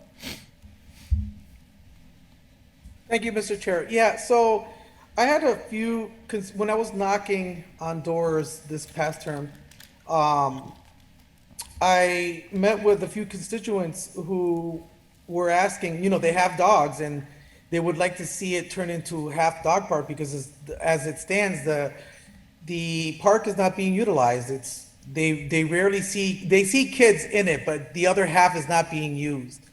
And so they thought, a few of them gave me the idea, let's have a dog park. And I said, well, let me see what I can do. So that's why we're here today. Thank you for that, Councilor Anderson-Burgos. And thank you. Chair, Parks and Recs Chair Jose Bayron. Hi, how's it going? So I think it's a great idea. I love the dog park at Community Field. There is a couple of things that we need to look at. So I honestly would like to take a small little short survey or study on building a dog park there. There's obviously cost involved with any stuff like that. We have maintenance as well from DPW. Right now, they're doing maintenance on the dog park at Community Field, which is a great thing. And I love that dog park. And also, there's also the factor of, I think there may be some activities or even sports going on at that park. So we need to make sure that that this doesn't deter from the sports that are going on right now at that park. other than that, it's just a small little study to find out the cost, maintenance fee, and stuff like that. I mean, because you're talking about actually putting a fence there, and then, you know, the type of dog park that you want to put there, if you want small dogs, if you want large dogs. There's always that concern, you know, you don't want to have a park where, you know, you're going to have issues, you know, down the road or anything like that. So we like to do a small study. I wanted Maureen Tisdale to be here today, but she unfortunately could not be here. She's the acting Parks and Rec director. Right now, the department is undergoing a lot of changes. So we definitely will put this on the list as one of the things that we need to look at. And, you know, again, I'm 100% for it. We just want to make sure that it's feasible. We want to make sure that we're not actually interfering with other activities that are going on in the park. But other than that, you know, I'm all for it myself, so. Thank you, Mr. Bayron. Thank you, Mr. Chair. Councilor McGee? Yeah, so, 'cause I know the park well, they do play baseball there. And the reason I know is because my son played baseball there, and they use both halves of the field, so they'll have one group over there playing and one group over here. Yep. So they utilize the full field. If you were to put a dog park in there, you'd take away an aspect of that. I also know that they have soccer there at times. Yep. So is it heavily used? No. Right. However, it is being used for certain types of sports due to its size. So I think we have to be cautious of that. I think a dog park there would be very nice. In essence, I know people have asked for that because community field has worked out so well. So I just think we have to be really careful on how we approach it. As you said, you know, take a study of it, review it, and then make sure we're not impacting other things that the park is being utilized for. That would be my suggestion. Yeah, I agree with that, and I think that, like I said, a small study on, you know, and there's a lot of other parks in Holyoke, so, you know, even if this doesn't happen at this park, you know, maybe there's another park that we can find that would be, you know, more suitable for something like this. But I mean, I definitely agree that a second dog park in Holyoke is definitely something good for the city and something positive, so, thank you. Councilor McGivern? Oh, No, Giv- I mean, I'm Givner, my bad. Givner. Thank you, Mr. Chair. You're really striking out tonight. Wow. Next time, just give me the gummy. Oh, I had a quick question for you, Mr. Bayron. When you mentioned that possibly other parks in the city could be considered, that's exactly what was on my mind. And I was wondering if there's a way to, you know, instead of always doing these studies separately, if we could maybe, and I don't know how much it entails to do several studies. I know the city has quite a few parks. Yep. There's definitely several parks that are not, you know, don't have heavy traffic and don't have a lot of use. I know there's a park in Ward 4 overlooking the river, like right by Stop and Shop. It's very small, but it also is not highly used. So I'm wondering if we can look at, you know, more areas of the city, because most wards have more than one park, I've noticed, and a lot of times there's a park that's really not just underutilized, but really not used at all, except for maybe a morning dog walker.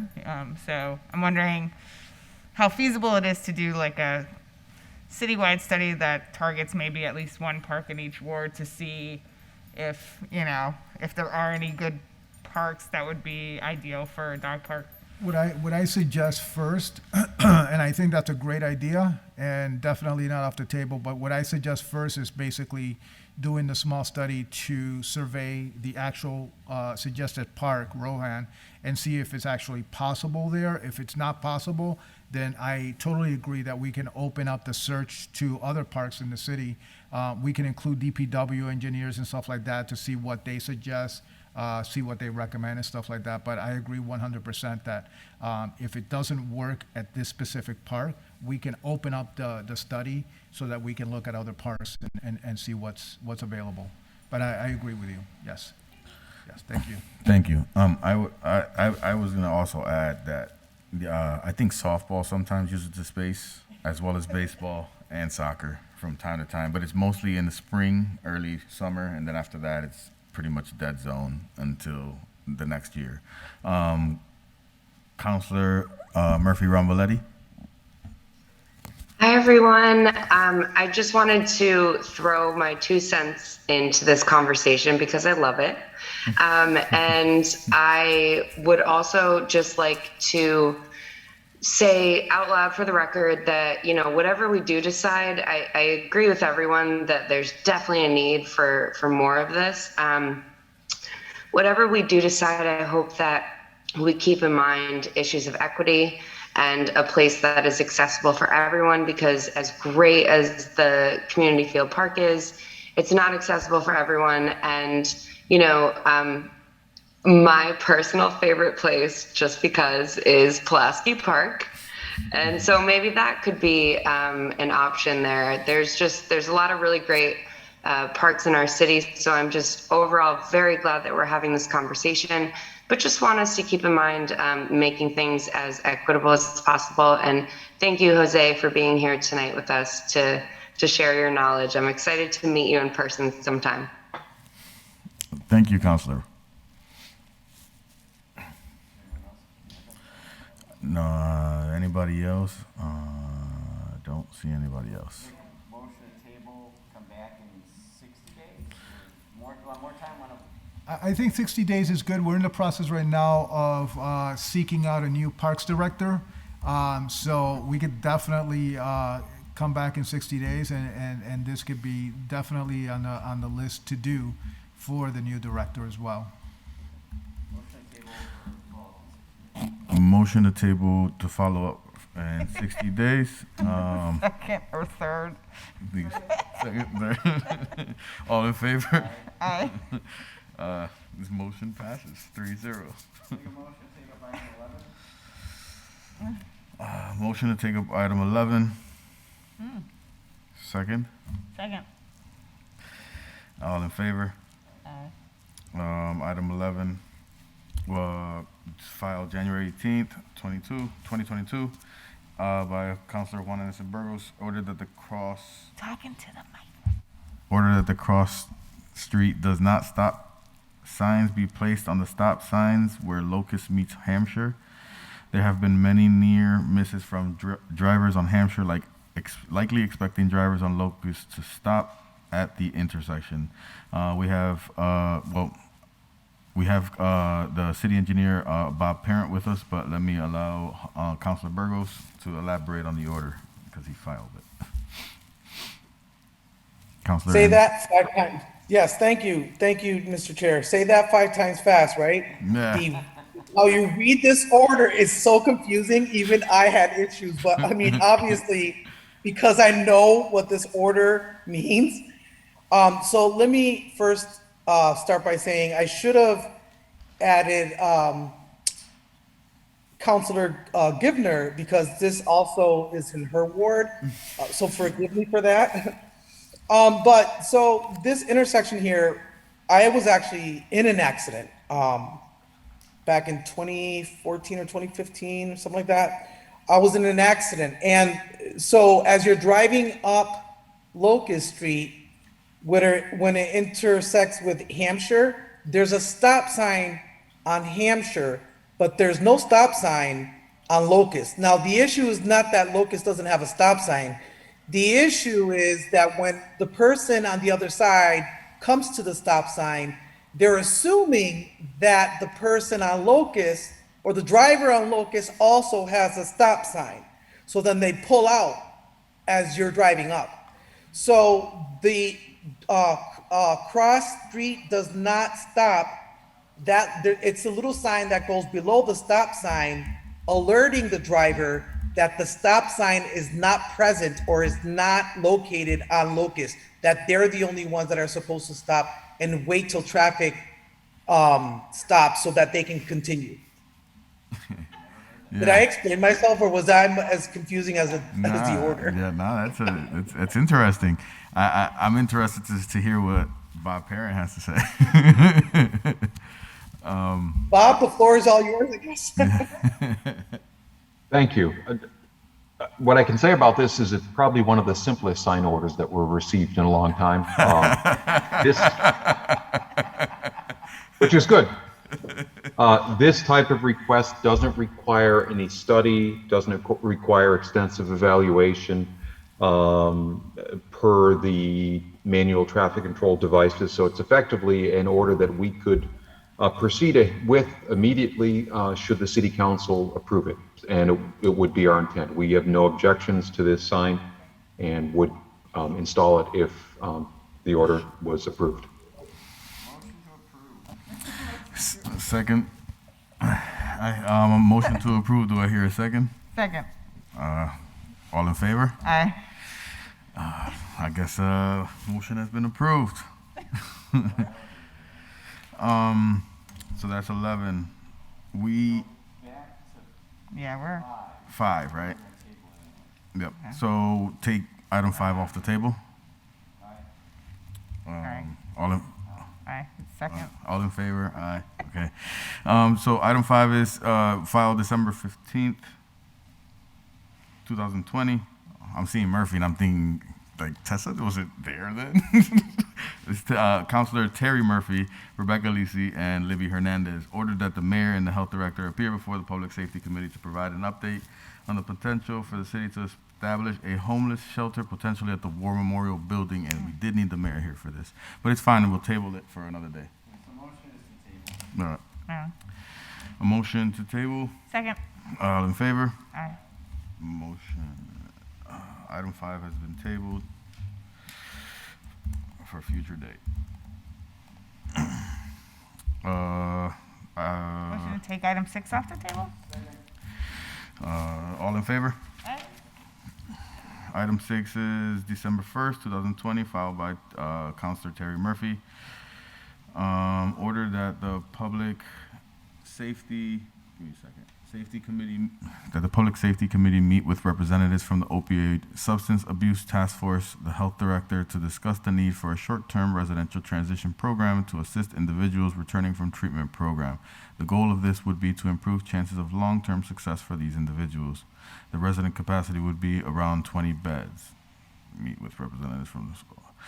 I don't think there's anybody here from the Opioid Substance Abuse Task Force. Did they get invited, notice? Did they?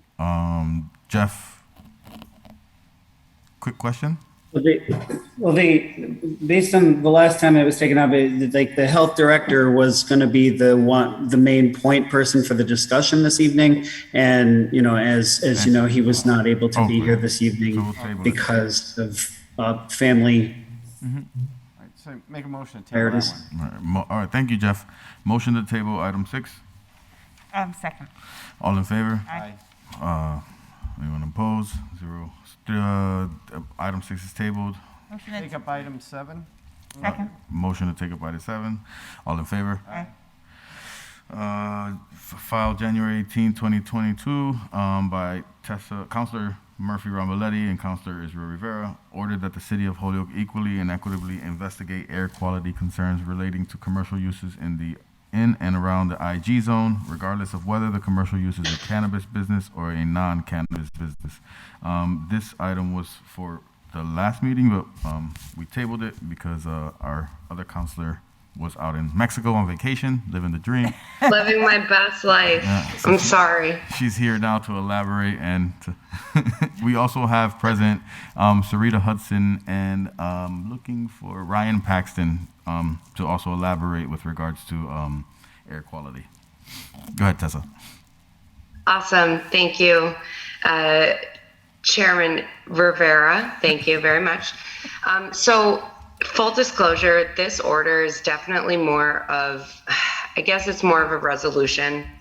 And I really filed this because I felt that if we are talking about air quality concerns for one particular business, which at the time was Open Square, then I feel like there's probably a bigger problem that exists, and that we should be talking about air quality concerns for all of the IG district and the surrounding neighborhoods. As a lot of us on this call and this meeting know, our asthma rates are some of the highest in the state. And there's a lot of things that we should be doing to address that. But for now, I am really most concerned in knowing what the air quality concerns are that directly affects public health.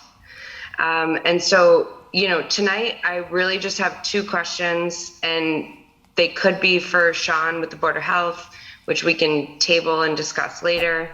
And I don't need to get all of the answers tonight. I really just wanted to start a conversation because it was being started in the city council related to marijuana odors, which is completely understandable. I can appreciate that. I understand the need to improve and contain our quality of life. At the same time, there is a difference between a nuisance and a public health concern. And so I think in the short term, we should really be having the conversation about a couple of things. So this evening, my questions for tonight were really just two. The first was, can someone tell us more about what what agency is responsible for conducting air quality testing in response to a credible complaint, right? How does someone file a complaint? Who are they supposed to contact? Is it the state? Is it our local Board of Health? Who really has the authority over that? And then the second question was really about what can we do as a local legislative body to improve the Board of Health's capacity to not only conduct air quality testing, but also help coordinate it, whether it's in conjunction with the state. Is it that the Board of Health needs more funding to be able to do this? Is it that they need help from us to better communicate what's available and what the process is? So really, I'm not expecting solid answers this evening, but I did file this order more as a resolution to really get us to start talking about air quality control throughout the entire IG district. So thank you, Chair. At this point, I will let you lead the conversation. Thank you, Councilor Murphy-Ramboletti. Councilor Givner? Yeah, thanks, Mr. Chair. I just wanted to mention, I think this is really important.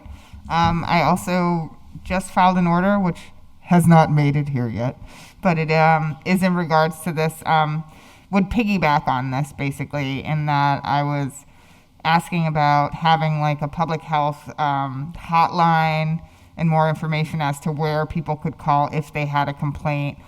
So I think once those kind of team up together, it could be a good addition to what you're looking into doing, because it seems like just the questions are easy, but like you said, we have to figure out who's responsible, where the complaints need to go to, and how to support the Board of Health if that is in fact the organization that would be responsible for taking care of this.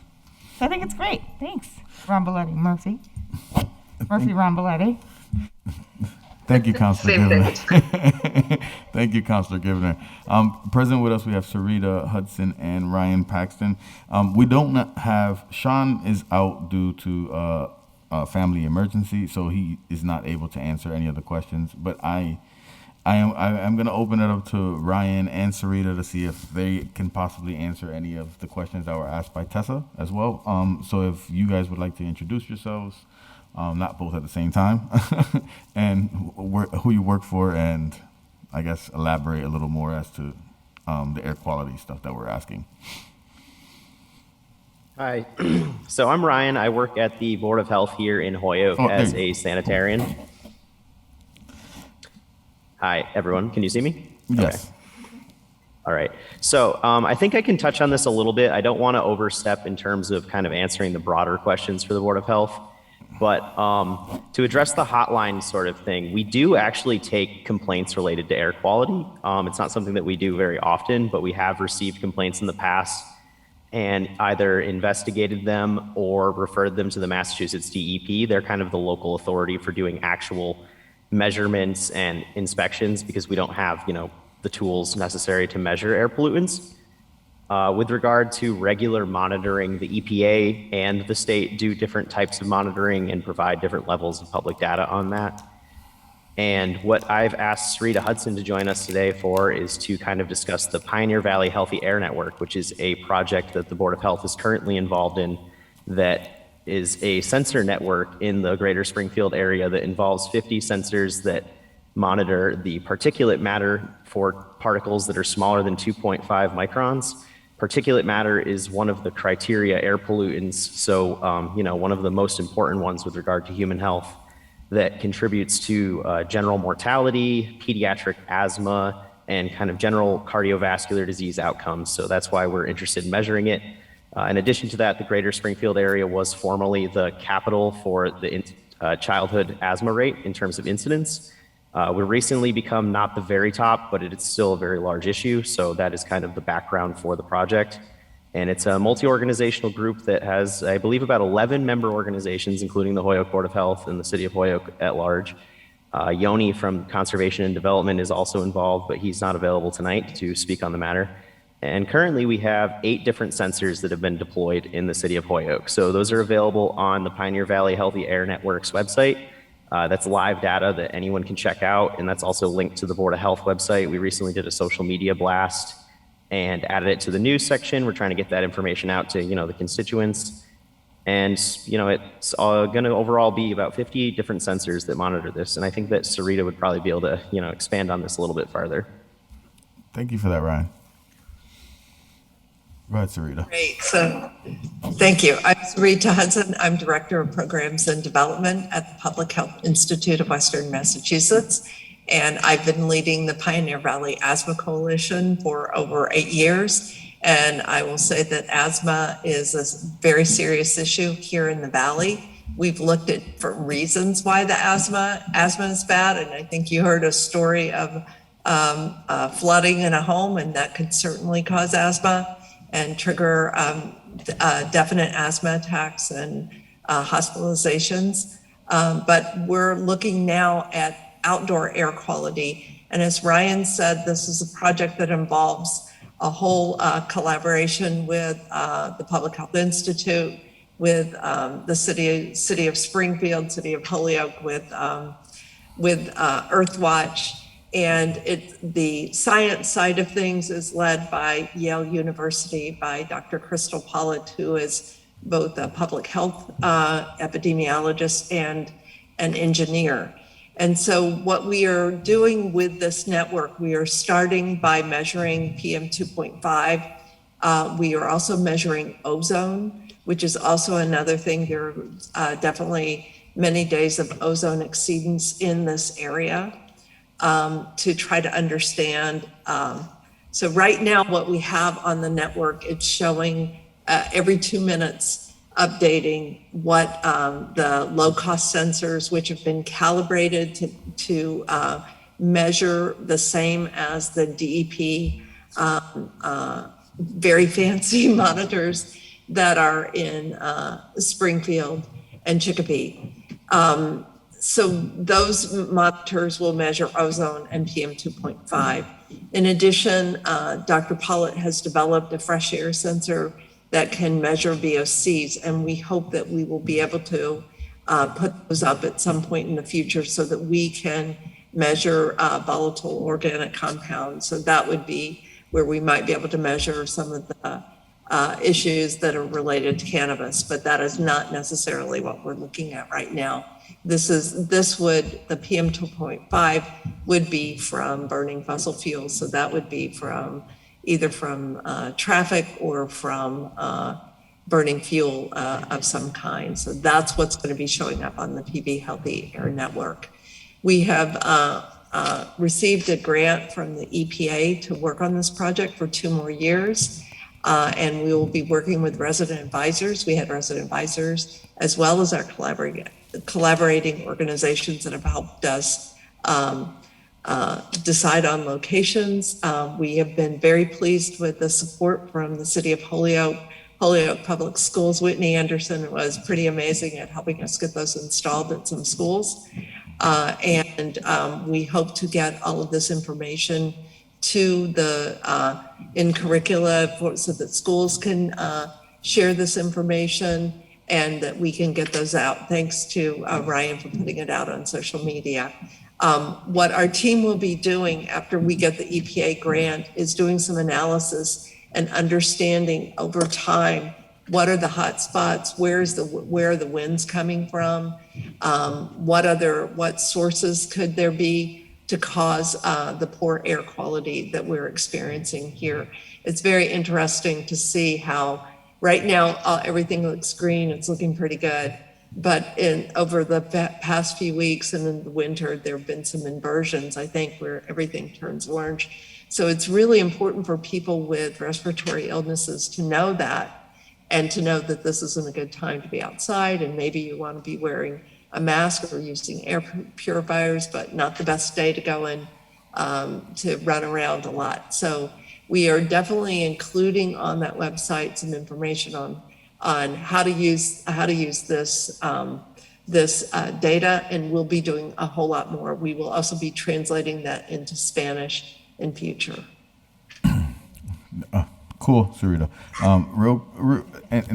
Real quick, if I understood clearly, the sensors will be able to, I guess it will be able to pick up the rating for the marijuana smell, right? But it's not the intention. We have now, not the current sensors. Okay. They are doing, this network is for PM 2.5 and ozone. Okay. Dr. has other kinds of sensors that might be able to pick that up, and we hope that we will be able to get funding to be able to place those at some time as well at the same locations. But and that's plans, but we have it now. I think it would be really it would be important information to know exactly what locations that you all are looking for information from, and I can pass that on to Dr. Paula and to the team as we plan for our future activities. So I think if the public health department, with regards to the locations that we're specifically looking at, I think in the order it says the IG zone, which I think we could probably myself and Tessa could probably identify that and get that out to you guys, or someone in public health department can actually identify where the IG zone is and what particular areas we're looking at. So that way we can make sure that that's the spot that we're trying to highlight as a hot spot or whatnot. Mr. Ryan Paxton? I can do that on behalf of the Board of Health for them. Thank you. Appreciate that. Thank you, Ryan. I'm looking forward to meeting you in person. The other piece, likewise, I was going to say for Councilor Murphy-Ramboletti, it sounds like half or most of what you or what we filed in the order kind of was answered with regards to what Sarita had elaborated on, and mostly with regards to commercial use. I think the only piece that we have to kind of find out how to incorporate, or the public health will somehow, is the cannabis piece, right? Because that's the piece that they're not measuring yet, and they're not tracking. Right, and that's, I recognize that is an entirely different, important conversation. And my purposes for filing this order was to focus more on public health related just in general, since we were having that conversation. So for me, this has been super helpful.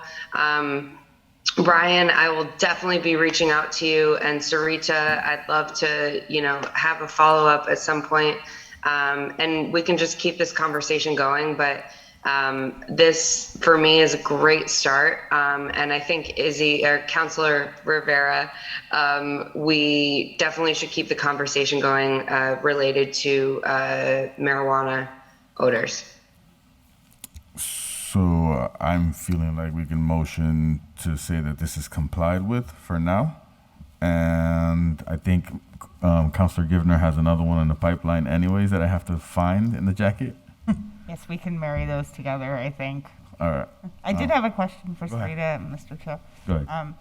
I was just looking on the air quality website, Sarita, and It's pretty fascinating, all these little bubbles of good air quality that you mentioned. I was just curious, I see there's AQI, PM 2.5, and then there's another number underneath them.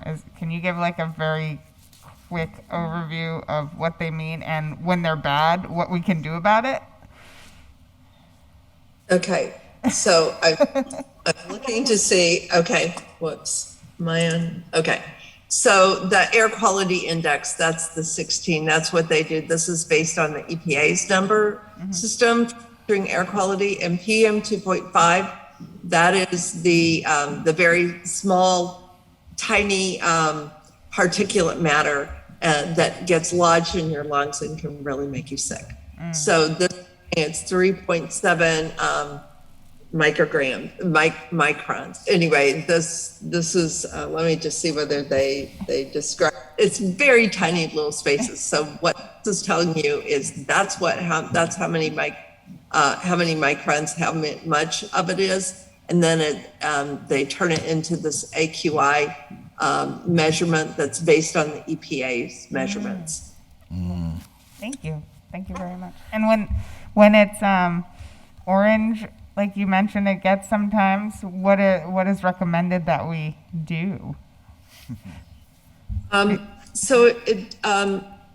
They have different levels based on your sensitivity, whether or not, if you're somebody who has asthma or somebody has other health issues. Oh, so you're finding one that's a little bit orange over in by there. Then you're going to see, sometimes it says, what should I do? It's a great day to be active.